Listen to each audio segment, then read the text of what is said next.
भारत इतिहास रे प्रथम थर पई 9 जन पुलिस ऑफिसर को मृत्युदंड मिली।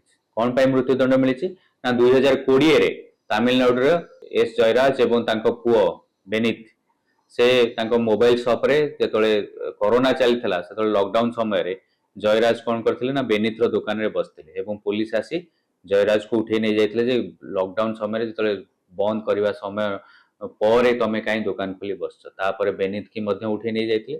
ତାପରେ ତାଙ୍କୁ ଜେଲରେ ଏମିତି ମାଡ଼ ମାରିଥିଲେ ଯେ ଦି ଜଣଙ୍କର ଜେଲରେ ମୃତ୍ୟୁ ହେଇଯାଇଥିଲା। ଇଭେନ କନେଷ୍ଟବଳ ସେଠି କଣ ସାକ୍ଷୀ ଦେଇଥିଲେ ଯେ ତାଙ୍କ ବିରୁଦ୍ଧରେ ସେ ଦି ଜଣଙ୍କ ବିରୁଦ୍ଧରେ କେତେ ଜଘନ୍ୟ ଅପରାଧ କରିଥିଲେ ପୁଲିସ ମାନେ। ସେ କହିଥିଲେ ମାଡ଼ ମାରିବା ପରେ ଏ ଦି ଜଣଙ୍କୁ ମଧ୍ୟ କୁହାଯାଇଥିଲା ଯେ ତମେ ନିଜ ରକ୍ତ ନିଜେ ସଫା କର।